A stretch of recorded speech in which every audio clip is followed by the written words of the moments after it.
बागेश्वर धाम के पीठाधीश्वर पंडित धीरेन्द्र कृष्ण शास्त्री छतरपुर के बागेश्वर धाम से अब उत्तराखंड के बद्रीनाथ पहुंच रहे हैं। बद्रीनाथ में 17, 18 और 19 जून को 3 दिवसीय कथा का आयोजन किया जा रहा है। बद्रीनाथ में देश के कई भक्तों को बुलाया गया है और इन भक्तों की मौजूदगी में यहां शिवलिंग निर्माण जैसा कार्यक्रम भी आयोजित होगा। बद्रीनाथ में इस धार्मिक महोत्सव की शुरुआत एक भव्य कलश यात्रा के साथ हुई। इस कलश यात्रा में देश भर से आए श्रद्धालु हिस्सा बने। पहाड़ों के बीच कलश यात्रा निकली तो यहाँ वादियों में जयकारे लग उठे। 17, 18, 19 जून को आयोजित होने वाले इस कथा कार्यक्रम का उद्देश्य भगवान विष्णु और बद्री विशाल की महिमा को घर घर तक पहुंचाना है। सर्वप्रथम इस कार्यक्रम के दौरान शिवलिंग निर्माण का कार्यक्रम शुरू हुआ।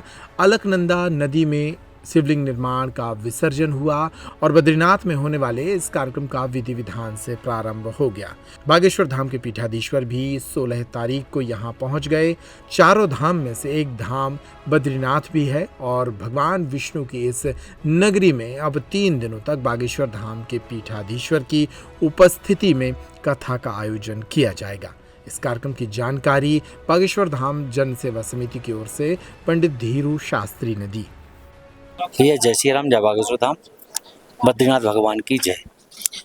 ये बद्री विशाल भगवान की जो तपोभूमि है, इसको देवभूमि कहा जाता है।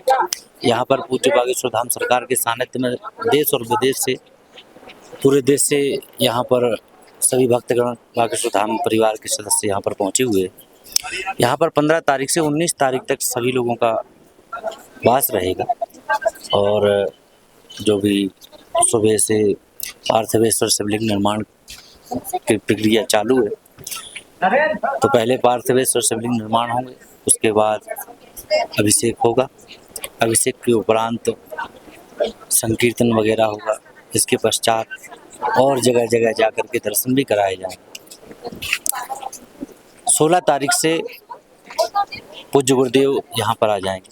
17, 18, 19 को पूज्य गुरुदेव भगवान के श्रीमुख से हनुमत कथा का वाचन होगा और उसके बीच में एक दिन ब्रह्म कपाल पर सभी जो यजमान हैं पितृ शांति के हेतु, तो ब्रह्म कपाल पर वहाँ पर पिंडदान भी होगा, जिससे सभी यजमानों के पितृ तृप्त हों और उनका आशीर्वाद उनको प्राप्त हो सके।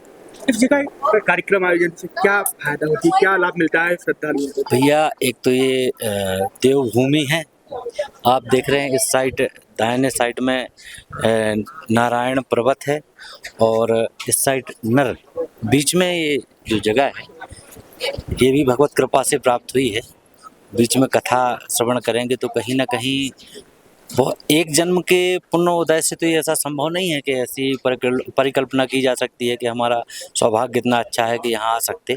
कई जन्मों के पुण्य उदय हुए हैं, भगवत कृपा हुई, बालाजी की कृपा है, पूज्य गुरुदेव का आशीर्वाद है, उनकी कृपा है और बद्रीनाथ भगवान ने बुलाया, उनकी कृपा से यहाँ पर सभी भक्तगण पहुँचे।